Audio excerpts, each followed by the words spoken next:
नमस्कार, न्यूज़आवर के खास कार्यक्रम में आपका स्वागत है। मैं हूं देवेंद्र कुशवाहा। अतिक्रमणकारियों पर चलने वाला योगीराज का बुलडोजर दो गरीब महिलाओं के मौत का साक्षी बन गया। कानपुर देहात के मड़ौली गांव में अतिक्रमण हटाने पहुंची जिला प्रशासन की टीम से कृष्ण गोपाल दीक्षित अपनी झोपड़ी बचाने की गुहार लगाता रहा और जिला प्रशासन गरीब का आशियाना उजाड़ने में लगा रहा।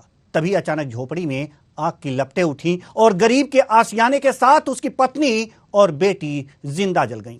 यूं तो अपराधियों पर अंकुश के लिए अतिक्रमण पर बुलडोजर चलना सही माना जा सकता है, लेकिन सवाल यह है कि एक सामाजिक व्यवस्था के अनुरूप किसी गरीब के आशियाने पर बुलडोजर चलाना कितना जायज है। सवाल यह भी है कि अगर गरीब सरकारी जमीन पर अतिक्रमण कर झोपड़ी में अपने परिवार के साथ रह रहा है तो उसे जमीन और आवास उपलब्ध कराने की जिम्मेदारी किसकी है? योगी सरकार की जिम्मेदारी सिर्फ सरकारी जमीन को अतिक्रमण से मुक्त कराना है या फिर गरीबों को संरक्षण देना भी? यही सवाल एक कार्यक्रम के दौरान कमर लचकाती जिला प्रशासन की मुखिया से भी है। गरीबों को संरक्षण देना आखिर किसका काम है? आज इसी मुद्दे पर करेंगे चर्चा। तो आइए शुरू करते हैं अग्निकांड कानून धुआं धुआं।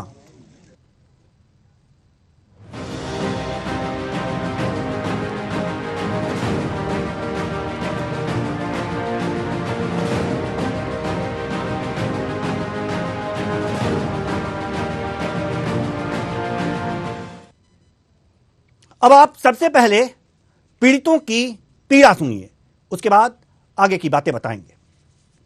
ये लोग आए एसडीएम तहसीलदार और ये अशोक दीक्षित, अनिल दीक्षित, पुतनिया दीक्षित, बड़े वो दीक्षित, मतलब काफी लोग आए गाँव के। गेंदन की लड़का गेंदन आके बोले आग लगा दे, तो आग लगा दी। हम लोग अंदर आन तो जो है और बाकी तो निकल आए, हम लोग बड़ी मुश्किल निकल पाए। अच्छा, आप इतने जले हैं, आपको अभी तक प्रशासन कोई मदद नहीं मिली? कोई मदद नहीं, ये जलते हुए भाग गए लोग। आप किसको जिम्मेदार मानते हैं हत्या का? हम ये गौरव दीक्षित है, दिल्ली में ड्यूटी है, वो ड्यूटी कर रहे हैं आर्मी में। और ये जो है निक्कू। अच्छा, जिला प्रशासन क्यों आपका गिराना चाहता था? ये गौरव दीक्षित जो है ना जी, ये इनसे मिले लेखपाल से और ये एसओ से, ये मिल के जो है रुपया में से दे के जो है गिरवा दी मार, जो है जबरदस्ती गिरवा दी। अच्छा, डीएम से भी मिले थे आप? क्या डीएम ने क्या आश्वासन दिया? मिलने नहीं आई। वो जो है वो जो एसपी साहब जो है मारन दौड़े हड़का के भगा दी। अच्छा, हाँ, बोले जो है न्याय मिलेगा। न्याय की जगह आप पर क्या मुकदमे भी लिखाए गए थे? हाँ, मुकदमा लिखा दिए 8 लोगों ने। ये जो है लिखवाए गए, मिल के हमारे पास नोटिस कुछ नहीं आया। एक बार अशोक दीक्षित, अनिल दीक्षित, मनीष चिरकुआरा, ब्रजेश निर्मल मिल के आग सब लगा दी। घर में आगी, मैं लोग अंदर रहते, हम नहीं कर पाए केबल पर, और पापा जला के आगी लगा दी। मंदिर अंदर भी तोड़ा है क्या? मंदिर तोड़ दी, नल तोड़ दी, सब पेड़ सब गिरा के आगी लगा के मम्मी मिट्टी।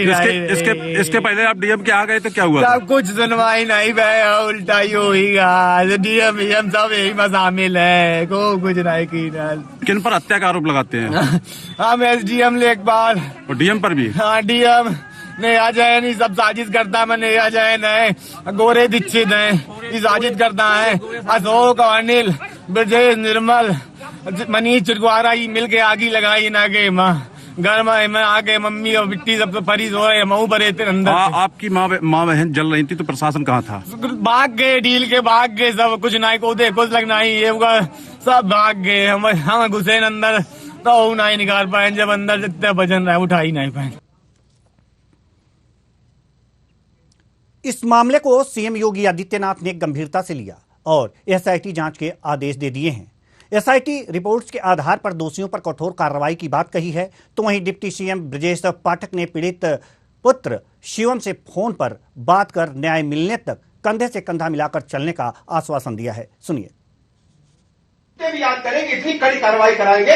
आप हमारे परिवार के मेंबर हो, हम बिल्कुल भी ऐसी घटनाओं को बर्दाश्त नहीं करेंगे और यह हमारी जिम्मेदारी, पूरे प्रदेश के आप हमारे भाई हो। हर स्थिति में एक एक व्यक्ति को हम कड़ी सजा दिलाएंगे, घबराने की जरूरत नहीं है।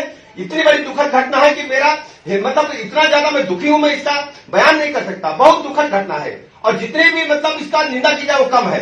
हम तो ईश्वर से प्रार्थना करते हैं कि हमारे परिवार को जो असहनीय पीड़ा मिली इसको सहने की ताकत दे और हर स्थिति में हम रहेंगे। और माता जी का, हमारी बेटी जो गई है उसको मतलब जो भी हम कर सकते हैं कड़ी से कड़ी सजा दिलाएंगे उन लोगों को जिन लोगों ने इस प्रकार की घटना का करने का प्रयास किया है और अंजाम दिया। हम कड़ी से कड़ी सजा दिलाएंगे।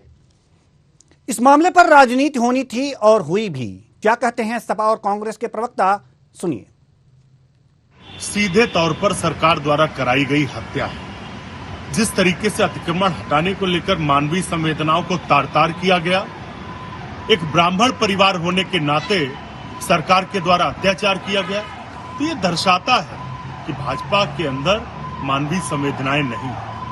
एक तरफ लोग वैसे ही पीड़ित हैं दूसरी समस्याओं से, और जिस तरीके से घटना हुई है इसकी स्पष्ट तौर से न्यायिक जांच होनी चाहिए और जो भी दोषी हैं, टॉप लेवल के अधिकारी, सरकार से जुड़े लोग, वो निकलकर सामने आनी चाहिए, उनको सजा मिलनी चाहिए। आखिर योगी आदित्यनाथ जी की सरकार में बुलडोजर का जो कहर है वो सूबे के या तो कमजोर तबके उसका निशाना बनते हैं या कानपुर देहात में ब्राह्मण समाज के लोगों का जिस तरह से मकान गिराया गया और जब उसमें आग लगी गई तो 2 परिजन जो घर के अंदर थे उन्हें जलता छोड़ एसडीएम वहां से भागे।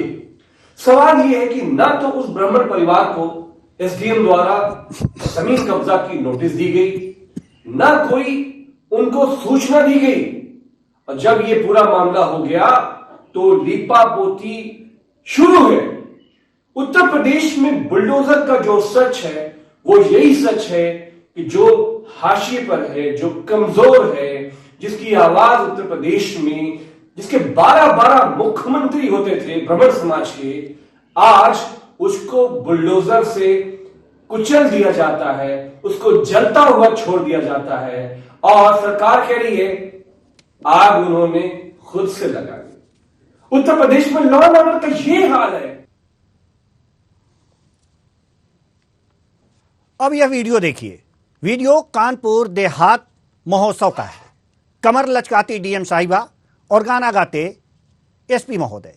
पीड़ित इनके पहले ही इनके दरवाजे पर न्याय की गुहार लगाने पहुंचे थे और जिलाधिकारी नेहा जैन ने अपनी अफसरशाही की चौखट से उनकी बातें सुने बिना ही चलता कर दिया।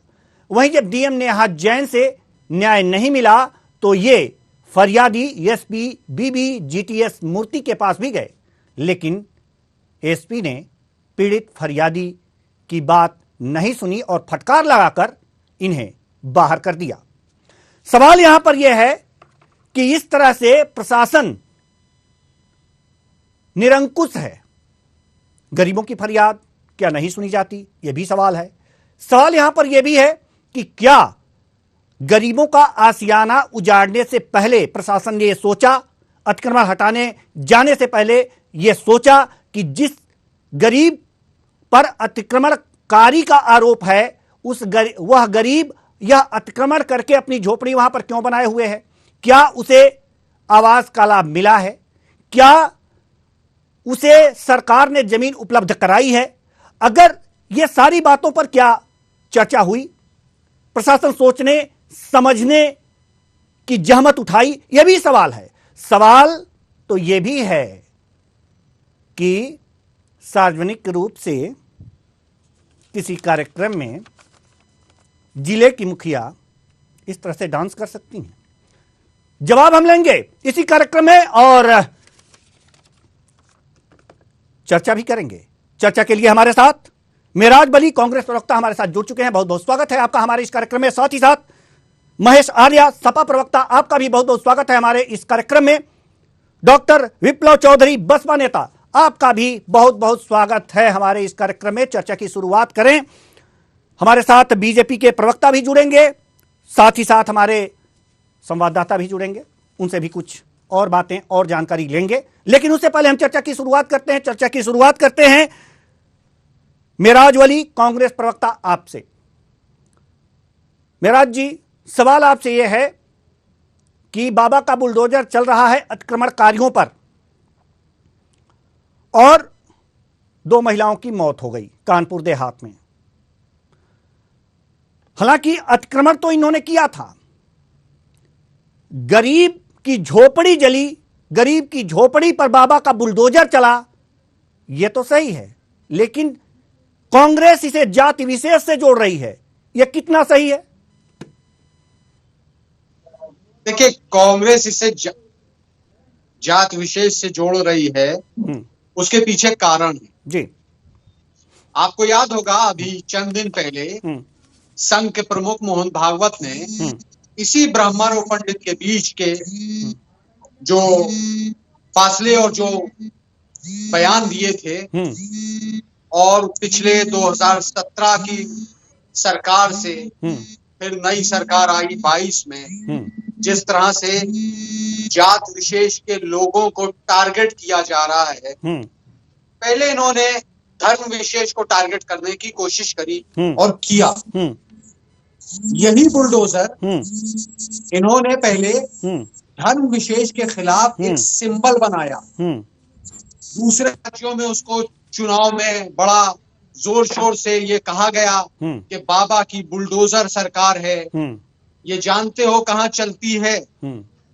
अब वो धीरे धीरे धर्म से हटके जात विशेष पर आ गई। ठीक है, इसलिए कांग्रेस इसे एक गरीब के झोपड़े पर चला बुलडोजर न मान करके सीधे सीधे कह रही है कि एक जाति वर्ग विशेष को टारगेट किया जा रहा है। आपके कहने का तात्पर्य यह है जैसे आरएसएस प्रमुख ने एक जाति विशेष पर टारगेट किया है। तो हम अब महेश आर्या जी के पास आना चाहते हैं, सपा प्रवक्ता हैं आप कांग्रेस के प्रवक्ता से कितने सहमत हैं सर? महेश आर्या जी। देखिए यहाँ राजनीति की बात करना ठीक नहीं है। कांग्रेस से कितना सहमत है असहमत है, मैं अपनी पार्टी की भावना को प्रकट कर सकता हूं जी कि जब से भारतीय जनता पार्टी की सरकार बनी है, इसमें एक एक करके सभी वर्गों को कहीं ना कहीं नुकसान पहुंचाया गया है, उनको अपमानित किया गया है, उनको उजाड़ा गया है। पहले जाति के आधार पर था, धर्म के आधार पर, दलित, पिछड़े, और अभी कोई वर्ग अछूता नहीं है जिसका उन्होंने शोषण और उनके साथ अन्याय न किया हो।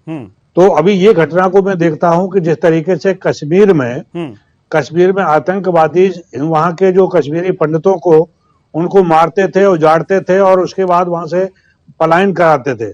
आज योगी जी की जो सरकार है बुलडोजर चला के सरकारी आतंकवाद का पर्याय बन चुकी है, और निश्चित रूप से ये सभी वर्गों को बुलडोजर कहाँ का न्याय है भाई? कौन सा कानून कहता है? ये निश्चित रूप से अगर इस पॉलिसी को इन्होंने जबरदस्ती थोपा गया है जनता के ऊपर, खुद ही कानून, खुद ही पुलिस, सब कुछ, और खुद ही न्याय कर देते हैं, तो इसका कई बार सुप्रीम कोर्ट ने भी इसके ऊपर सवाल उठाए हैं। लेकिन ये बहुत कुछ अच्छा, कुशवाहा जी, भारतीय लोकतंत्र के लिए शुभ संकेत नजर नहीं आते। न्यायपालिका है, कानून व्यवस्था है, इसको लेकर के उस पर उनका सरकार का बिलीफ दिखाई नहीं पड़ता। जो पीड़ित की आवाज हम लोग देख रहे थे, सुन रहे थे, तो उससे साफ जाहिर हो रहा था कि अभी तक जो भी कार्रवाई सरकार के द्वारा की गई है तो वो पर्याप्त नहीं है, और जो असली दोषी हैं, तो भ्रष्टाचार के दोषी हैं, उन अधिकारियों के खिलाफ कोई कार्रवाई सरकार ने अभी नहीं की है, न एसडीएम के खिलाफ किया है और न डीएम के खिलाफ किया है। भारतीय जनता पार्टी सरकार में एक राज्य मंत्री जो शुक्ला हैं शायद, उन्होंने भी कल बयान देकर के कहा था कि डीएम के खिलाफ कई बार शिकायत की जा चुकी है और सत्ता में बैठे लोग भी, आम पब्लिक भी शिकायत करती है, लेकिन वो इतने मजबूत पावरफुल लीडर हैं, वो अधिकारी हैं कि उनका कोई कुछ नहीं बिगाड़ता। उसी का परिणाम है, परिणित है कि इतनी बड़ी घटना हुई है। समाजवादी पार्टी इसकी गौर न करती है, और मैं समझता हूं कि यदि इस जिम्मेदारी को डीएम के लिए पूरी तत्काल जिम्मेदार है प्रशासन, और अगर योगी सरकार उसको बचाने का काम करती है तो योगी सरकार को स्वयं इसकी जिम्मेदारी लेनी चाहिए और त्यागपत्र देकर के सरकार से हट रहे हैं। उनकी सरकार चलाना नहीं है, तो उनको सरकार से हट जाना चाहिए मेरे ख्याल से। डॉक्टर विप्लव चौधरी बसपा नेता हमारे साथ मौजूद हैं, हम आपकी भी राय जानना चाहते हैं कि इस घटना पर आपकी क्या राय है?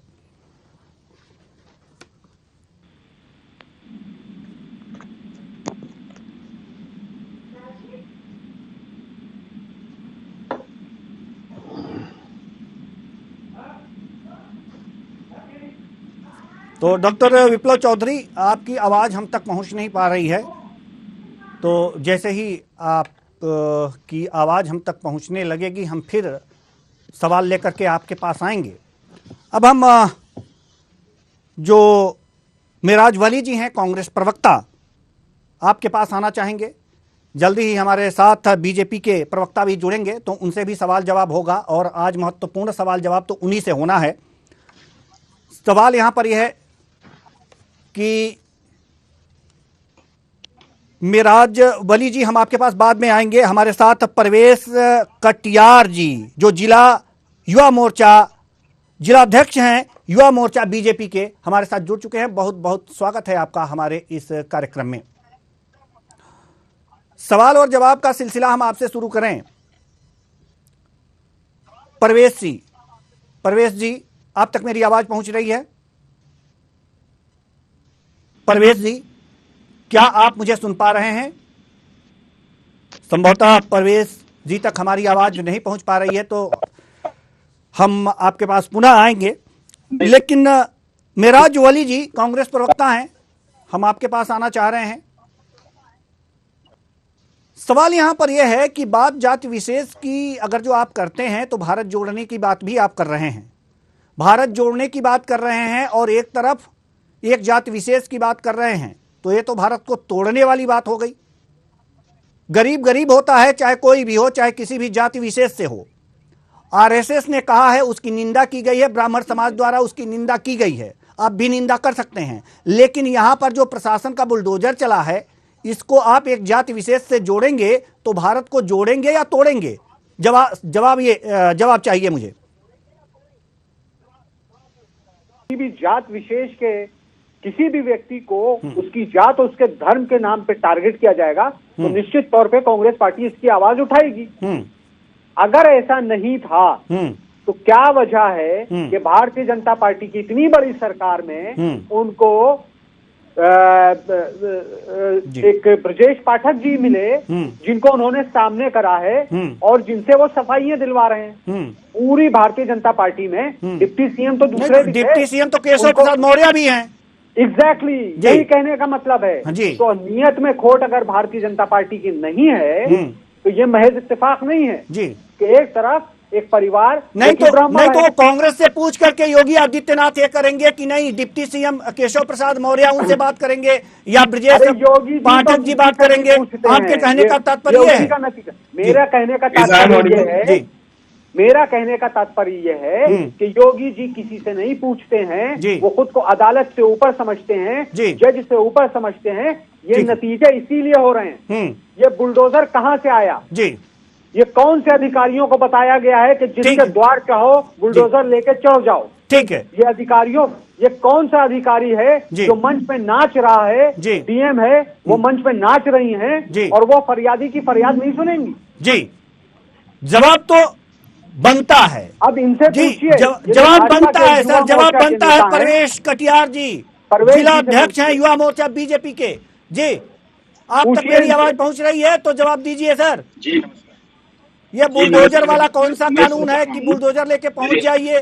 ऐसा प्रश्न आया है कांग्रेस की तरफ से। और ये कौन सी अधिकारी हैं जो फरियादियों की फरियाद नहीं सुनती हैं और सार्वजनिक मंच पर कमर लचकाती हुई नजर आती हैं?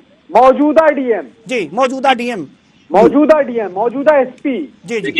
बहुत ही कटियार जी से पूछिए, धरना प्रदर्शन पूछ चुके हैं, जवाब सुन लीजिए। बहुत ही दुर्भाग्यपूर्ण घटना है ये, बहुत ही दुर्भाग्यपूर्ण घटना है ये जी। और इसमें जितनी भी निंदा की जाए कम है। निंदा से काम नहीं चलेगा, ये काम राजनीति का है। हम खाली निंदा से काम नहीं चलेगा। एक सभ्य समाज से हम यही आशा रखते हैं कि इस प्रकार की घटनाओं की पुनरावृत्ति कभी ना हो। लेकिन दुर्भाग्यपूर्ण यह भी है कि जिस तरीके से ऐसी घटनाओं पर राजनीति होती है, यह भी आज के हमारे समस्त पार्टियों में विपक्षी दलों के प्रवक्ता बैठे हुए हैं, यह मंथन करने का विषय है कि कम से कम ऐसी घटनाओं पर केवल और केवल राजनीति। देखिए, कांग्रेस की प्रवक्ता रखिए, थोड़ा धैर्य रखिए। ये प्रवचन सुनने के लिए नहीं बैठे हैं। हमारे सपा के प्रवक्ता परवेश कटियार जी आपको जानकारी करनी चाहिए। निंदा का कोई समय नहीं है। की आवाज आ रही है? आपकी आवाज आ रही है लेकिन कुछ गूंज रहा है, आपकी आवाज स्पष्ट रूप से हम सुन नहीं पा रहे हैं। वो वहाँ के तत्कालीन अभी जो इंस्पेक्टर है और एसडीएम दोनों को नाम दर्ज के खिलाफ एफआईआर दर्ज हुई है। जितने भी आला अधिकारी वहाँ पर मौजूद थे, एफआईआर प्रयुक्त हुआ। रही बात दूसरी बात, माननीय मुख्यमंत्री जी ने सर जैसे कि अभी हमारे प्रवक्ता कह रहे थे कि डिप्टी सीएम आखिरकार पाठक जी को क्या जरूरत पड़ गई, मैं आप लोगों से सबसे यही कह पहले रहा आप हूँ ये बताइए ना, नहीं कटियार जी सबसे पहले तो आप ये बताइए कि बुलडोजर वाला कानून कहां से आया कहां से ये पूछ रहे हैं, उनका जवाब दीजिए। अधिकार उसके किसने दिया? बाद आपकी डीएम सार्वजनिक मंच से कमर लचकाती हुई नजर आ रही हैं। ये क्या है? ये कौन सा प्रशासन है? मैं देखिए पीएम साहब का जो वो वीडियो है, वो वीडियो उसके एक दिन पहले का है, सभी को मालूम है। जी आपकी आवाज साफ नहीं आ रही है, इसका जवाब हम आपसे लेंगे। हम सुन नहीं पा रहे हैं कि आप कह क्या रहे हैं और इसका जवाब क्या दे रहे हैं, स्पष्ट रूप से हम सुन नहीं पा रहे हैं। हम आपके पास आएंगे। जी विप्लव, डॉक्टर विप्लव चौधरी के पास जाना चाह रहे हैं। डॉक्टर विप्लव चौधरी, उधर बुलडोजर चल रहा था, उधर डीएम साहब कमर लटका रहे। डीएम साहब का ये वीडियो एक दिन पहले का है। सर आपकी आवाज गूंज रही है, हमें साफ सुनाई नहीं दे रहा है, इसलिए हम समझ ही नहीं पा रहे हैं कि आप जवाब क्या दे रहे हैं। जवाब तो लेंगे, महत्वपूर्ण है। एक बार और स्पष्ट रूप से आप नेटवर्क में आ जाइए और बढ़िया से जवाब दीजिए कि हमारे दर्शक भी आपकी जवाब सुन सकें। ठीक है डॉक्टर विप्लव चौधरी, हम टेक्निकल टीम से चाहेंगे कि एक बार और जोड़ा जाए कटियार जी को और इनकी आवाज स्पष्ट रूप से सुनाई दे, क्योंकि बहुत जरूरी है आज इनकी आवाज सुनना। ठीक है डॉक्टर विप्लव चौधरी हम आपसे बोलना चाहते हैं। देवेंद्र जी, भारतीय जनता पार्टी पहले दिन से स्पष्ट है। Bharatiya Janata party BJP itself से भारत जनता पार्टी पहले ये हिंदू मुस्लिम करके देश को जलाया करते थे, अब तो ये जिंदा ही लोगों को भूलने लगे हैं। बाबा से सीधा सवाल ये है कि बाबा इस प्रदेश को लोकतंत्र से चलाएंगे या अपने जंगल राज से चलाएंगे? बुलडोजर इटसेल्फ, बाबा जज नहीं है। बाबा क्या जिस जगह पर अतिक्रमण हटाने के लिए प्रशासन को भेजा गया, उस अतिक्रमण की जांच हुई या नहीं हुई?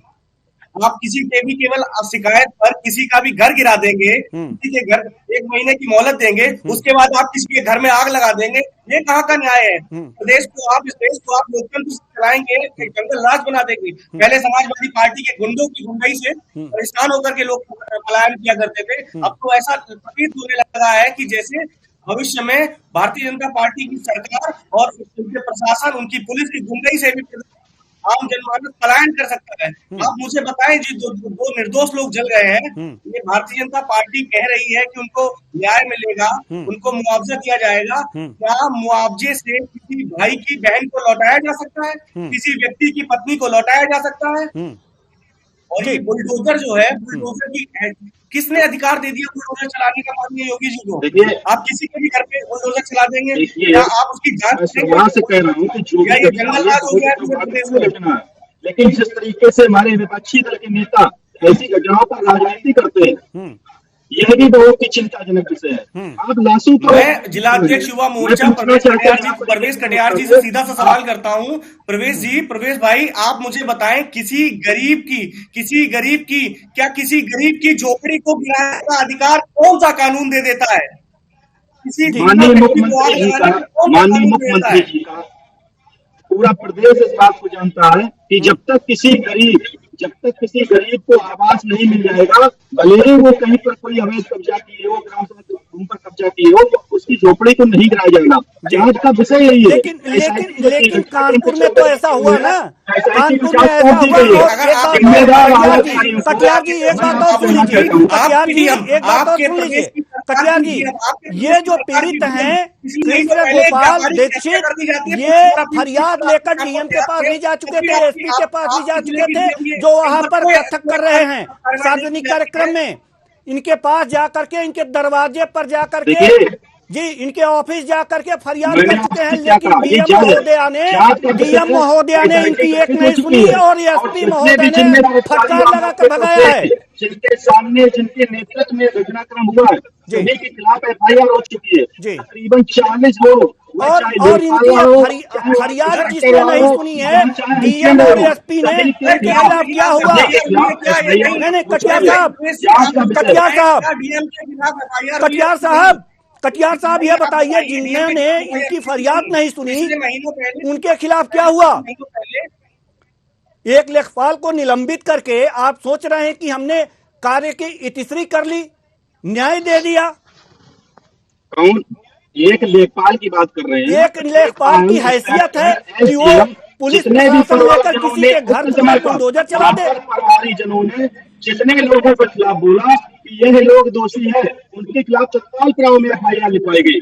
डीएम जिलाधिकारी का जहां तक अब नाम आ रहा है, ये अभी बात निकल के आई कि वह परिवार इसके पूर्व में गया था, वह भी जांच का विषय है। अगर इसमें जिलाधिकारी दोषी होंगे तो निश्चित रूप से आप मान के चलिएगा कि एक ईमानदार मुख्यमंत्री प्रदेश में बैठा हुआ है, उसकी नेतृत्व में कितना भी बड़ा दोषी क्यों ना हो, वो जिलाधिकारी हो चाहे विधायक हो, मंत्री हो, सांसद हो, हम आपको आप ये रोकना तय मान चाहेंगे लीजिएगा। कटियार जी, हम आपको रोकना चाहेंगे। हमारे साथ पूर्व आईपीएस अमिताभ ठाकुर जी जुड़ चुके हैं। बहुत बहुत स्वागत है आपका हमारे इस कार्यक्रम में। सवाल यहां पर यह है कि कानपुर देहात में इतनी बड़ी घटना हुई, प्रशासन बुलडोजर लेकर पहुंचा, एक गरीब का झोपड़ी उजाड़ा, वहां पर आग लगी और 2 महिलाओं की मौत हो गई। जिम्मेदार इसमें किसे मानते हैं? और दूसरा सवाल आपसे यह है कि एक डीएम द्वारा सार्वजनिक मंच पर कमर लचकाते हुए नजर आती हैं, इसके बारे में क्या कहेंगे आप अमिताभ जी? हाँ जी, जो पहला प्रश्न है कि इसके लिए हम किसको उत्तरदायी मानते हैं जी, इसमें अधिकार सेना का, हमारी पार्टी का, हम लोगों का स्पष्ट मंतव्य है कि इसके लिए जिला मजिस्ट्रेट कानपुर देहात पूरी तरह उत्तरदायी हैं जी, और उनके खिलाफ भी एफआईआर होना चाहिए था। शासन ने जिला मजिस्ट्रेट को बचाने का अनुचित और गलत प्रयास किया है। जिला मजिस्ट्रेट इसमें गुनाहगार है, एफआईआर में उन्हें मुलजिम होना चाहिए। दूसरी हमारी यह भी मानना है कि जो एसडीएम और एसओ हैं, मात्र एफआईआर काफी नहीं है, उनको अरेस्ट होना चाहिए। तीसरा हमारा यह मानना है कि जो जिला मजिस्ट्रेट कानपुर देहात है और एसपी हैं जी, अब तक अगर शासन थोड़ी भी ईमानदार होती तो दोनों को अब तक निलंबित कर दी होती जी, और वो भी नहीं किया गया है जी। तो कुल मिला के इस मामले में भारी हीला हवाली की जा रही है। बचाव इनके मंत्री जा रहे हैं और कल हमारी टीम अधिकार सेना की एक 5 सदस्यीय जांच समिति गई थी मौके पे और उन लोगों ने हमें जो वीडियो भेजे हैं तो आश्चर्य की बात है, आप लोग तो खुद देख रहे हो, हजारों की संख्या में पुलिस बल वहां मौके पे लगाया गया है, छावनी बना दी गई है जी। कोई व्यक्ति सिवाय भारतीय जनता पार्टी के नेताओं के अलावा कोई व्यक्ति पीड़ित पक्ष से या गांव के लोगों से बात तक नहीं कर सकता है जी। ये संगीनों के साये में जो इन्होंने रखा है, आखिर ये क्या छिपाना चाह रही है सरकार अपने जो कुकृत्य हैं, यह भी अपने आप में चिंता का विषय है। जहाँ तक दूसरा प्रश्न आपका है कि वो मालिए वो डांस कर रही थी जी, मैं चूंकि एक अफसर रहा हूँ तो मैं मान लीजिए उन्होंने वो डांस की नहीं की, मैं उस पर टिप्पणी नहीं करना उचित नहीं समझूंगा, लेकिन जिम्मेदारियां जो उनकी थी, सार्वजनिक जिम्मेदारियां थी, पब्लिक जो रिस्पॉन्सिबिलिटी थी, उनमें वो फेल की, उनकी भूमिका गलत फेल किए, उसमें जो है उसमें उनके खिलाफ निश्चित रूप से एफआईआर और निलंबन की कार्रवाई हम तत्काल मांग करते हैं। जी, बहुत बहुत धन्यवाद हमसे जुड़ने के लिए अमिताभ ठाकुर जी। तो सवाल यहाँ पर यह है कि जिस जिला मजिस्ट्रेट को बचाया जा रहा है उस पर कार्रवाई होनी चाहिए थी, निलंबन की कार्रवाई होनी चाहिए थी और एफआईआर होना चाहिए था डीएम के खिलाफ। क्यों नहीं हुआ? कटियार साहब जवाब दीजिए। यह मैं आपसे क्या कह रहा हूं जी जी, कटियार साहब सुन रहे हैं हम, आप कहिए। ठीक है, आपकी आवाज हम तक नहीं पहुंच पा रही है। हम महेश आर्या जी के पास जाना चाहेंगे जो सपा के प्रवक्ता हैं। जी महेश आर्या जी, आप कुछ कहना चाह रहे थे बड़ी देर से। देखिए देवेंद्र जी, मैं बहुत देर से सभी को सुन रहा था, तो मेरा सिर्फ ये कहना है कि ये संवेदनहीनता की सबसे बड़ी पराकाष्ठा है और भारतीय जनता पार्टी में जरा भी संवेदना रही होती तो वो वहां पर खुद जाते मुख्यमंत्री जी, चूंकि पीड़ित पक्ष उनसे मिलना चाह रहा था और उन्होंने एक डिप्टी सीएम को इसको आगे किया है, तो डिप्टी सीएम भी जा सकते थे वहां घटना स्थल पर और जो जनता की या पीड़ित परिवार की मांग है उसके अकॉर्डिंग कार्रवाई कराते। तो मुझे लगता है कि हाँ कुछ न्याय की तरफ सरकार का ध्यान है, लेकिन वो तो इसको हीला हवाले लीपापोती करने के उद्देश्य से आपके सामने जब हाथरस में तो मनीषा बाल्मीकि बेटी के साथ इसी तरह से जो उसके साथ बलात्कार और हत्या का केस हुआ था, पूरे देश ने देखा, मीडिया ने देखा, जनता ने देखा, उसमें भी पूरी तरह से योगी जी की सरकार प्रशासन को बचाने का प्रयास करती रही और डीएम को लास्ट तक बचाने की कोशिश की गई, सारे लोगों ने वहां पर पूरी छावनी का ऐसा हाल कर दिया कि वहां किसी भी जनप्रतिनिधि को, किसी भी दल के नेता को जाने नहीं दिया। यहां तक कि लाठियां भाजने की कोशिश की। लेकिन इसी तरीके से यह कोशिश, जैसे अवतार ठाकुर जी कह रहे हैं, तो कैसे न्याय मिलेगा? वो जैसा चाहेंगे वैसा अपना इंटरप्रिटेशन रखेंगे, लोगों को गुमराह तो करेंगे। तो इसके ऊपर यही है कि समाजवादी पार्टी ये डिमांड करती है कि डीएम से लेकर के जो भी इससे संबंधित अधिकारी हैं, तो उनके खिलाफ कार्रवाई की जाए, उनके एफआईआर की जाए, बर्खास्त किया जाए और जेल भेजा जाए, और पीड़ित परिवार को उनको पुनर्वास की व्यवस्था की जाए, उचित मुआवजा दिया जाए, तभी उनको न्याय मिलने की संभावना है। वरना उम्मीद नहीं की जा सकती। सरकार बड़ी नैतिकता से परे है। और उन्नाव की कांड की घटना वो भी याद दिलाती है, लखीमपुर खीरी की घटना, ना जाने कितनी इस तरह से घटनाएं हुई हैं जिनके पूरी तरह से सरकार संवेदनहीन साबित हुई है, और आज भी इसमें संवेदनहीनता का ही परिचय दे रही है। तो मैं इसकी पूरी कड़े शब्दों में निंदा करता हूं। भारतीय जनता पार्टी के पास उसके लिए कोई माकूल उत्तर नहीं है। अभी हमारे साथ ही ये बोल रहे थे बीएसपी के, तो वो दूसरे दल को अपने गिरेबान में झांक के देखे कि वो समाजवादी पार्टी को गुंडा करते हैं और भारतीय जनता पार्टी की भाषा बोलते हैं। जब उनकी नेता जब जरूरत पड़ती है तो उसी समाजवादी पार्टी से गठबंधन करती है और अपनी बैतरणी को पार करती है, और उसके बाद जब भी मौका आता है तो समाजवादी पार्टी को या विपक्षी पार्टी को टारगेट करती है। उसके अंदर हिम्मत है तो भारतीय जनता पार्टी के सामने आए और सच को सच बोलना सीखे। वहां महिलाओं से बैठ के, और वो जो अपना ट्विटर खेलने से समाज को न्याय नहीं मिल सकता। भारतीय जो बसपा के दल है, रास्ते से, और इसलिए उनका कभी भी भारतीय जनता पार्टी के खिलाफ, सरकार के खिलाफ उनकी हैसियत नहीं है। उनकी बोलती बंद हो जाती है उनके नेताओं की, और ऐसी जगह पर जहां पर इस तरह से प्रताड़ना की घटना घटती है वहां पर कभी इनका दल या इनका नेता नहीं जाता। समाजवादी पार्टी पूरे ऐसे घटनाक्रम में पीड़ित परिवार के साथ है। ठीक है सर, उनकी संवेदना बात समझ में आ गई। ठीक है, आप दोनों दलों को टारगेट कर रहे हैं, दोनों दलों को टारगेट कर रहे हैं, बीजेपी को और बीएसपी को भी। जी विप्लव चौधरी चर्चा कर रहे हैं कि इस प्रकार की डीएम और अधिकारी तो बी टीम बने बैठे हैं भारतीय जनता पार्टी के, किस हैसियत से बात करते हैं? सर सुन लीजिए, बड़े अधिकारियों से, सभी थानों से, सभी तहसीलों से झोला भर के ऊपर संबंधित मंत्रियों को जाता है, वो कैसे उन अधिकारियों पर कार्रवाई गई। फिर अधिकारियों के भ्रष्ट पैसे के कारण उनकी महल कोठियां बन रही हैं। और दूसरा, मैं सपा प्रवक्ता पर आ जाता हूँ। समाजवादी पार्टी के प्रवक्ता ये जो कह रहे थे कि गठबंधन से बैतरणी पार हो गई, तो मैं उनको एक बहुत क्लियर कर देता हूँ कि साहब, अगर गठबंधन नहीं होता तो जमानतें जब्त हो जाती, आपकी जमानतें जब्त हो जाती, और हमें तो छोड़ दीजिए साहब, हम जीरो पे थे, जीरो थी। आप गठबंधन 2014 में जीरो पे थे, जीरो पे थे, और 2022 में भी उत्तर प्रदेश की जनता ने आपकी जीरो पे आउट किया है। मात्र एक सिंगल सीट जीत के आया है, वो भी अपने बलबूते पे आया है। समाजवादी पार्टी की बात करें तो उसका तो 2.5 गुना ज्यादा और वोट शेयर किया है। कटियार जी, इसका क्या मुकाबला करेंगे? पार्टिसियत नहीं थी गठबंधन के बिना, आप जमानतें बचा लेती। मैं आप कर देता हूँ। ठीक है सर, चुनाव आएगा फिर देखते हैं जमानत जब्त होती है। लेकिन यहाँ पर मुद्दा है, 2 महिलाओं की, गरीब महिलाओं के पास कुछ चैनों को है नहीं। पूरे देश दुनिया को पता चल चुका है कि भारतीय जनता पार्टी की जुबान आपकी पार्टी बोलती है। आप लोग इसी तरह से आपस में लड़ते रहिएगा तो सरकार तो आराम से बैठ करके मनमानी करती रहेगी, निरंकुश काम करती रहेगी। आप लोग आपस में लड़ते रहिएगा, ये टीम बी टीम बताते रहिए। आज भटकाना चाह रहे हैं कि जिससे भारतीय जनता पार्टी पर उठता हुआ सवाल खत्म हो जाए और दूसरी बातों पर बात हो। आप डाइवर्ट कर रहे हैं मुद्दों को। और मैं, आप किसी और कार्यक्रम में आकर मुझसे बहस कर लीजिएगा इस बहस पर कि 2019 के डेटा सीएसडीएस में अटल यादव समाज का वोट भारतीय जनता पार्टी को गया। आपने लेकिन बात तो वो भी सही कह रहे थे सर विप्लव जी। अब तक का रिकॉर्ड है, जब भी मौका मिला तो बहुजन समाज पार्टी भारतीय जनता पार्टी के पक्ष में खड़ी आती है। उसके बाद हम कांग्रेस पार्टी का एक एडवाइजर के रूप में सवाल उठाती है। कभी इस तरीके से नहीं आती है, सुन तो लिया आप लोगों को, फिर आएंगे आपके पास। ये तो हमेशा विपक्ष के खिलाफ बोलती है पार्टी, उस पर भी बहस कर लेंगे। लेकिन इस समय मुद्दा कुछ और ही है। ठीक है, हम आप दोनों के पास आएंगे, दोनों हमारे जी सम्मानित मेहमान हैं। थोड़ा सा धैर्य रखिए, परिहार जी को सुन लीजिए। जी परिहार जी। जी परिहार जी, जब परिहार जी के पास आते हैं तो बोलती बंद हो जाती है या नेटवर्क ही गायब हो जाता है। ठीक है जी मेराज वली जी, आप कुछ कहना चाह रहे थे? सच्चाई से बहुत परे हैं, इनके पास बोलने को है ही नहीं।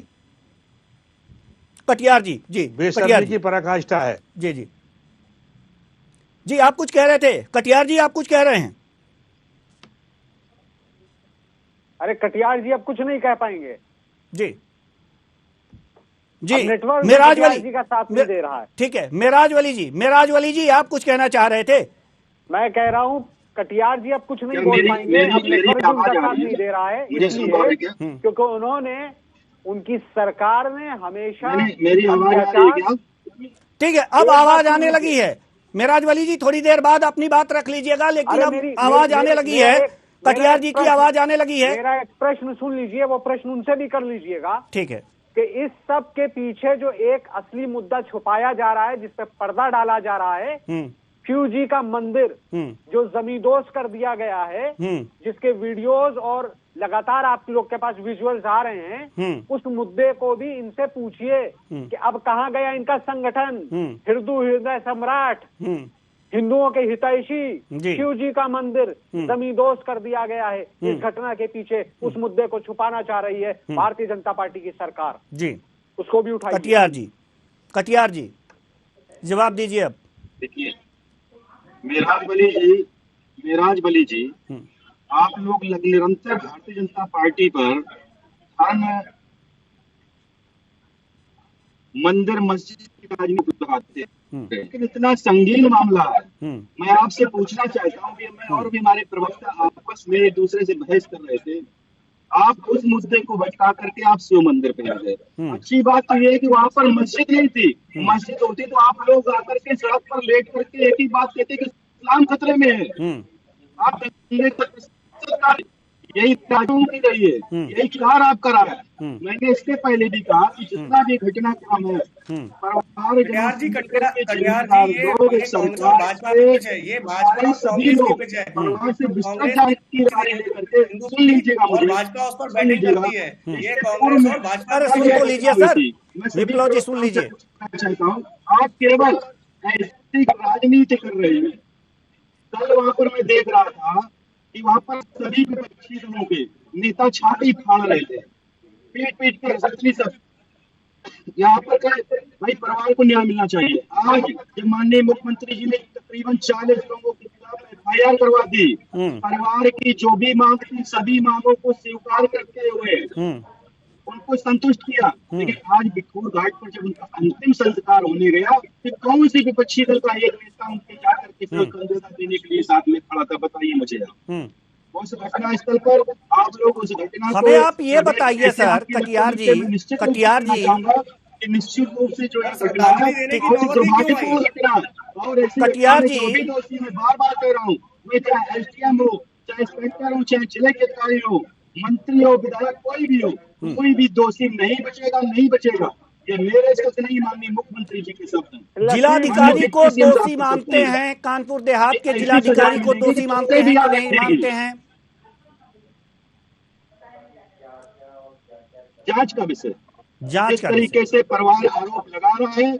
अगर यह आरोप सिद्ध होते हैं तो आप निश्चित मान के चलिए कि जिलाधिकारी दोषी हैं, और वह दोषी हैं उनको कठोर से कठोर सजा दी जाएगी। जी, तो निलंबित करके जांच शुरू कर दीजिए। लेकिन हमारे नहीं, निलंबित करके अगर जांच ही करानी है तो निलंबित कीजिए पहले। प्रथम दृष्टया दोषी हैं, उन्हें निलंबित कीजिए, फिर जांच बैठाइए। अगर जो दोष सिद्ध नहीं होता है तो बहाल कर दीजिएगा।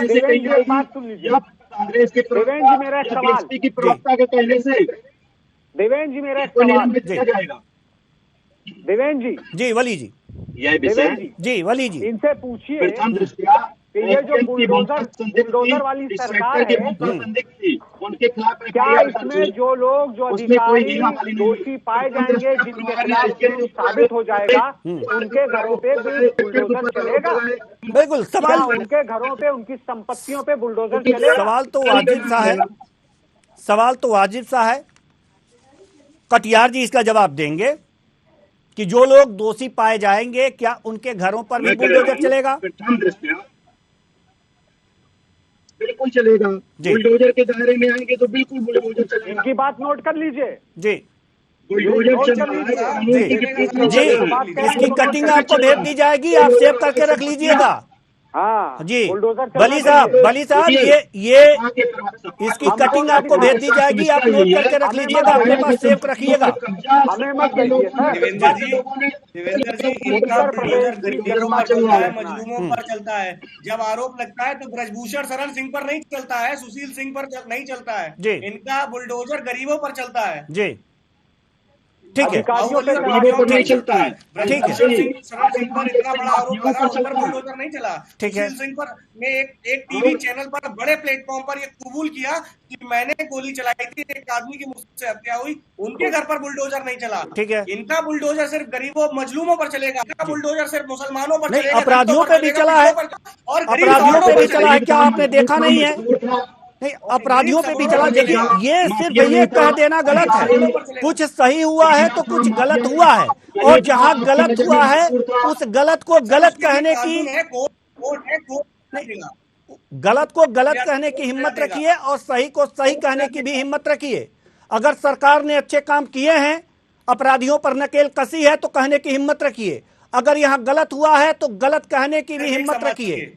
डरने की कोई जरूरत नहीं। अगर आप किसी अच्छे काम की सराहना करते हैं तो ये अच्छी बात होती है, लेकिन गलत काम की उतनी ही ज्यादा आलोचना भी होनी चाहिए। यही हमारे विपक्ष की खूबसूरती है। जी सपा प्रवक्ता के पास जाना चाहेंगे महेश आर्य जी। महेश आर्य जी बहुत देर से वेट कर रहे हैं अपनी बारी का। सवाल आपसे ये है कि जो बुलडोजर संस्कृति है, क्या सिर्फ इससे हानि ही हुई है? क्या कानून को तोड़ करके ये बुलडोजर चल रहा है? नहीं, देखिए मैं तो यही कहना चाहता हूं देवेंद्र जी कि हमारे देश में संविधान व्यवस्था लागू है और संविधान एक डेमोक्रेटिक हमारा देश है, तो वहां पर व्यवस्थापिका है, न्यायपालिका है, कार्यपालिका है, तो उनके लिए उनका हक हम कैसे कर सकते हैं? अब इनको किसने ऐसा अधिकार दे दिया कि अगर कोई भी FIR हो या कोई भी कहीं आपको गलत काम किसी ने शिकायत कर दी, आप बुलडोजर लेके पहुंच गए, उसका घर तोड़ दिया, अगर उसके बाद भी अगर कहीं निर्दोष भी पाया गया तो उसकी क्या किया, इन्होंने क्या कार्रवाई हुई? तो निश्चित रूप से ये बुलडोजर की जो व्यवस्था संस्कृति ये कल्चर चलाया है, ये उचित नहीं है, संविधान के खिलाफ है, कानून के विरोध में है और डेमोक्रेसी के खिलाफ तो है। आप कहना चाह रहे हैं कोई कि इनका बहुत अच्छा वो नहीं है। अगर वास्तव में जनता का विश्वास जीतना चाहते हैं तो फिर न्याय की बात करें। यहाँ पर जाति, धर्म, भाषा उसके आधार पर न देखें, ये अधिकारी की जाति देखते हैं, अपराधी की भी जाति देखते हैं, उसके हिसाब से कार्रवाई करते हैं। जब सुजाति वर्ग की तैनाती बार बार सरकार करेगी तो निश्चित रूप से समाज में सामाजिक न्याय नहीं होगा और गरीबों दलितों के साथ तो उनके साथ यही समस्या है, उनकी कोई सुनवाई नहीं है। अभी आप देखिए पीड़ित की बात सुने तो वो सबसे पहले अपनी फरियाद लेके जिलाधिकारी महोदया के पास गया और उसने उसकी डिनाई की, उस पर कार्रवाई नहीं की, बल्कि उसको झपट के उसको मार के भगा दिया गया। तो वहां पे इंसल्ट हुआ, वो कहाँ जाता न्याय के लिए? सबसे बड़ा जिलाधिकारी होता है जिले में अधिकारी न्याय के लिए, उसको नहीं गया। और उसके बाद जब उसका घर गिरा दिया गया तो उसके बाद में वो झोपड़ी डाल के भी नहीं रह सकता। अगर सरकार संवेदनशील होती तो उसकी पुनर्वास की कहीं व्यवस्था करती और उसको मुआवजा देती कि भाई ठीक है इसके साथ गलत हो गया, ये हालत ही नहीं होती, ये घटना ही नहीं घटती। तो निश्चित रूप से भारतीय जनता पार्टी की सरकार संवेदनहीन सरकार है, उसको किसानों से, दलितों से, गरीबों से किसी से कोई लेना देना नहीं है। वो पूरी तरह से अपने अच्छे दिन लाने के चक्कर में पूरे समाज का नुकसान कर। बेरोजगार खड़ा है लाइन में, उनके लिए कोई नौकरी नहीं, किसान खड़ा है अपनी दुगनी आय के, उनकी दुगनी आय तो छोड़े, गन्ना किसानों का भुगतान भी नहीं है, पानी की नहीं है, बिजली के बिलों के चलते उनके RC कटी जा रही है, हर जगह ब्लॉक है। भारतीय जनता पार्टी की सरकार को मोदी सरकार डॉक्टर महेश आर्य जी मेरी बात सुनेंगे आप? मेरी बात सुनेंगे? आप कह रहे हैं कि बुलडोजर संस्कृति जो है वो गैर कानूनी है, संविधान के खिलाफ है, डेमोक्रेसी के खिलाफ है। आप कह रहे हैं न्यायालय बना है, सपा वहां पर जाकर के अपील क्यों नहीं कर रही कि यह संविधान के खिलाफ है, यह कानून के खिलाफ है? जाना चाहिए। जरूरत के लिए पीड़ित पक्ष न्याय जाता है, पीड़ित पक्ष जाता है अदालत में जाएगा। अगर जरूरत समझेगी तो हमारी पूरी पार्टी अभी तक जरूरत उनके नहीं साथ समझे। पीड़ित परिवार के साथ सपा खड़ी ने है, अब तक जरूरत ही कानून नहीं की समझा मदद क्या? करेगी नहीं, और कोर्ट सपा में ने अब जाने तक की मदद जरूरत ही नहीं करेगी। समझा। ये पार्टी नहीं बनती, हम राजनीति नहीं चाहते, हम उनको न्याय दिलाना चाहते हैं। अगर हम कल कोर्ट में लेके जाते हैं तो आप कहेंगे सपा राजनीति कर रही है, हम चाहते हैं पीड़ित को न्याय दिलाना, और सरकार में जो बैठे हैं उनकी लायबिलिटी बनती है नहीं, कि जब वो उसको कानून अपने सम्मत फर्ज सरकार को अदा काम नहीं करें, कर रही है तो अन्यथा विपक्ष तो हम की लोग जिम्मेदारी भी बढ़ नहीं है तो जाती है कि खाली नहीं बढ़ करें। जाती है? आप ये बताइए। अगर कानून सम्मत काम नहीं होता है जिम्मेदारी विपक्ष तो की है, कानून सम्मत हम नहीं, डिमांड उठा कानून रहे हैं, सम्मत काम विपक्ष नहीं को वो होता जाने है नहीं तो दिया जा रहा कानून है, के शरण छावनी में बना दिया जाना गया। चाहिए या नहीं हम तो जाना पीड़ित चाहिए? को सुन ही नहीं सकते, नहीं, जाना चाहिए या नहीं जाना चाहिए? आप ये के बताइए। लिए बैरिकेडिंग किया हुआ है, छावनी बना दिया गया है, हमें हमारे फर्ज से रोका जा रहा है। आपने पिछली बार भी देखा, लखीमपुर खीरी जाने से पहले हमारे नेता को घर में नजरबंद कर दिया गया, ठीक है। और जब भी कोई अपोजिशन का लीडर जाते हैं लेकिन जाने छावनी वाले बना देते हैं, तो रास्ते जाने वाले बैरिकेड गए कर ना, देते हैं। जाने हम वाले जब तो पूरे गए, तक जाएंगे जाने नहीं, वाले तो तो गए ना। सच्चाई हमारे पास तक आएगी कैसे? जी, जाने वाले तो गए, लखीमपुर खीरी जाने वाले तो गए। कांग्रेस के प्रवक्ता हमारे साथ यहाँ बैठे हुए हैं जी, जिसको पहुंचना था पहुंचाया नहीं। देखिए, जी, उसमें जिनकी साठ गांठ है सरकार से जी, वो तो चले गए, जी। लेकिन हमको तो जब जाना था तो हमारे तो दरवाजे कटियार पे साहब पुलिस कुछ लगा कहना दी, चाह रहे हैं। हमको कटियार रोक साहब कुछ दिया हमारे कहना चाह नेता रहे हैं। को। ठीक है सर, ठीक है, न्यायालय में नहीं जाएंगे, सिर्फ बातें करेंगे, सपा सिर्फ बातें करेगी कि गैर कानूनी काम हो रहा है। कटियार साहब जवाब दीजिए, कटियार साहब जवाब दीजिए। आपने किस कानून के अंतर्गत आपके लोगों ने सरकारी भूमि पर, गरीबों की भूमि पर किस कानून के अंतर्गत कब्जा करवाया था, जो माननीय मुख्यमंत्री जी को उस पर बुलडोजर चला करके वो कब्जा हटवाना पड़ रहा है? मैं पूछना चाहता हूँ प्रवक्ता से, जो कह रहे हैं कि बुलडोजर कहाँ की नीति है, लोकतंत्र व्यवस्था की, तो मैं आपसे पूछता हूँ कि जो सपा सरकार ने गरीबों की, मजदूरों की, किसानों की भूमि पर सरकार कब्जा किया, इसका तुमने घर उजाड़ दिया है, और दोषियों की आप हिफाजत कर रहे हैं, दोषियों की आप लोग कहीं ना कहीं उसको बचाने की कोशिश कर रही है सरकार।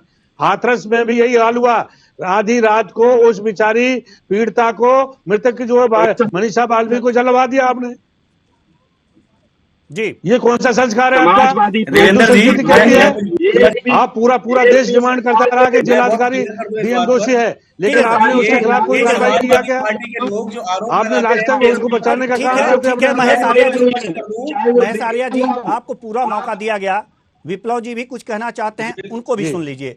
ठीक है, विप्लव जी। ये पूरा आरोप लगाते हैं बीएसपी पर, बी टीम होने का बीजेपी की, लेकिन मैं यहाँ पर यहीं पर अभी स्पष्ट किए देता हूँ, आप कंगन से क्या समाजवादी पार्टी के प्रवक्ता और भारतीय जनता पार्टी के प्रवक्ता ने पूरे कार्यक्रम को डाइवर्ट कर दिया, अपनी गुंडई के कार्यशैलियों को और पूरे रिकॉर्ड को लेकर बैठ गए। उनका काम है इस पूरे मुद्दे को, मामले को भटका देना, और पूरी इस असंवेदनशील कार्यक्रम को, जो ये असंवेदनशील घटना हुई, इस पूरी हृदय विदारक मामले को डाइवर्ट करके अलग चीजों में ले जाना, इससे जनता को भटकाया जा सके और बिल्कुल जो मूल मुद्दे हैं उनसे उस पर बात न हो पाए। तो आप आइए ना मूल भारतीय मुद्दे जनता पे। पार्टी की बी टीम समाजवादी पार्टी बिल्कुल बी टीम है भारतीय जनता पार्टी की। बजाए थे, और जो है उसको क्या बोलते हैं, एक एक करके बोलिए ना, एक एक करके। विप्लव जी को आज आपकी चिंता नहीं है, वो समाज के ऊपर जब संकट है, परेशानी है, वो महिलाओं की, आप घड़ियाली आंसू चुनाव के टाइम बहाते हैं क्या? ठीक है, दो महिलाओं की हत्या हुई है, 24 घंटे उनका सब जला हुआ, प्रशासनिक हत्या के बाद उनका जला हुआ सब वही रहा। उसके बाद इतनी असंवेदना है और उस पर सरकारी कार्रवाई बिल्कुल भी ठीक नहीं है, और पीड़ित का पक्ष समझे आप, पीड़ित को अभी तक भी न्याय नहीं, संवेदना आप टीवी चैनल पर बैठ करके जाहिर करेंगे। पीड़ित को चलने के बाद की कोई भी पीड़ित को चलने के बाद कोई भी एक सवाल का जवाब दे दीजिए, एक सवाल का जवाब दीजिए विप्लव जी, हमारे एक सवाल का जवाब दीजिए, हमारे एक सवाल का जवाब दीजिए, मेरे एक सवाल का जवाब दीजिए, मेरे एक सवाल का जवाब दीजिए, मेरे एक सवाल का जवाब दीजिए। बुलडोजर की संस्कृति से आप सहमत हैं? क्या उसे कानून सम्मत मानते हैं? कानून सम्मत मानते हैं? बिल्कुल नहीं मानते हैं, बिल्कुल तो नहीं मानते हैं। तो अदालत का दरवाजा क्यों नहीं खटखटाते? जरूरत लगेगी तो हमारी नेता जाएंगे। कब जरूरत लगेगी? कब जरूरत लगेगी? जरूरत है, अभी आपको जरूरत महसूस नहीं हुई? ठीक है, मेराज वाली जी, वही सवाल आपसे भी, वही सवाल आपसे भी, और समय के साथ ठीक है, बस मंतव्य बीएसपी का समझ में आ गया। मेराज वाली आप बताइए, आप जो सवाल कर रहे हैं ना जी, आप न्यायालय की बात कर रहे हैं जी, जो मुद्दे विधानसभा और पार्लियामेंट में उठाए जा रहे हैं, जिन मुद्दों को उठाया जा रहा है और हमारे नेता श्री राहुल गांधी जी जिन मुद्दों को उठा रहे हैं उन पे क्या कार्रवाई हो रही है और किस तरह से आप देख रहे होंगे, चाहे वो राष्ट्रीय जब मुद्दे हों, सारे अदानी रास्ते अंबानी- बंद हो जाते हैं सर, आपको पता है ना, सर जब सारे रास्ते बंद हो जाते हैं तो न्यायालय का रास्ता दिखाई देता है। बिल्कुल। तो वहां क्यों नहीं जाते आप लोग, जब सारे रास्ते आप लोगों के ब्लॉक कर दिए गए हैं? मैं मानता हूं कि बीजेपी सरकार ने आप विपक्ष के सारे रास्ते ब्लॉक कर दिया है, तो न्यायालय की शरण में जाइए ना सरकार। देखिए, ये आप भी जानते हैं, इस खाली एक घटना नहीं है जी। 2014 से जब से केंद्र में भाजपा की सरकार आई है और उत्तर प्रदेश में जब से भाजपा की सरकार आई है, सैकड़ों हजारों हर रोज कोई ना कोई ऐसी घटना है जिनको एक जगह पे ले जाके आप अदालत नहीं जा सकते जी। तमाम ऐसे मामले हैं, जैसे आज का ही मामला हुआ है, अब इसमें 2 महिलाएं, और मैंने जो बार बार इनसे प्रश्न उठाया, भाजपा के जो तरफ से किसी संगठन से आए हुए हैं, वो जवाब नहीं दे पा रहे हैं। तो बात यहाँ ये नहीं है कि न्यायालय, अब सारे राजनीतिक दल हर मुद्दे को लेके रोज न्यायालय पहुंच जाएं, ये भी उचित नहीं है और न ये मुमकिन है। मुमकिन क्या है ये बता दीजिए, विपक्ष के लिए मुमकिन क्या है ये बता दीजिए। अब ये इस बुलडोजर संस्कृति के खिलाफ सरकार की विपक्ष जिम्मेदारी के है, पास रास्ता देवेंद्र क्या है? जी, सबको न्याय, सबकी सुरक्षा करने की सरकार की जिम्मेदारी है, विपक्ष की नहीं है। अगर आप ये कह दें कि विपक्ष की जिम्मेदारी है तो सरकार को हटना चाहिए, हम संभालेंगे सरकार को। अगर सरकार निरंकुश हो गई, अगर सरकार निरंकुश हो गई तो विपक्ष क्या करेगा? चुप हो जाएगा, हाथ पे हाथ धरे बैठा रहेगा? नहीं। आज हम जनता की अदालत में जाएंगे, जनता की अदालत में जाएंगे, जनता के बीच में बताएंगे और हम बराबर जनता के संपर्क में हैं। सब गोल गोल है, सब गोल गोल है, दुनिया गोल है, इसलिए बातें पूरा घुमा घुमा करके आप लोग कर रहे हैं। मेन मुद्दा, मेन समस्याओं पे जो मुख्य समस्या है वो ये है कि विपक्ष कह रहा है कि बुलडोजर संस्कृति गैर कानूनी है। अगर गैर कानूनी है तो न्यायालय का रास्ता खुला हुआ है सर, आप लोग जा सकते हैं जी, ठीक है। नहीं तो कहने के लिए कहते रहिए और राजनीति इस पे करते रहिए। हमारे पास समय के लिए बहुत बहुत धन्यवाद तीनों मेहमानों का, चारों मेहमानों का। आप आए और अपने विचार साझा किए, बहुत बहुत धन्यवाद आप चारों मेहमानों का। आप आए और अपने विचार साझा किए। तो कुल मिलाकर के यह देखा जा रहा है कि वास्तव में बुलडोजर संस्कृति को विपक्ष गैर कानूनी मानता है, संविधान सम्मत नहीं मानता है और डेमोक्रेसी के ऊपर आघात मानता है। लेकिन जब उससे यह कहा जाता है कि आपके सामने न्यायालय के दरवाजे खुले हुए हैं तो वहां भी जाने से कतराता है। ऐसे में संदेह तो होगा ही, लेकिन जो कानपुर देहात में हुआ है उस पर डीएम के ऊपर भी कार्रवाई होनी चाहिए, ये शासन को देखना है। फिलहाल इस कार्यक्रम में इतना ही, मुझे दीजिए इजाजत, नमस्कार।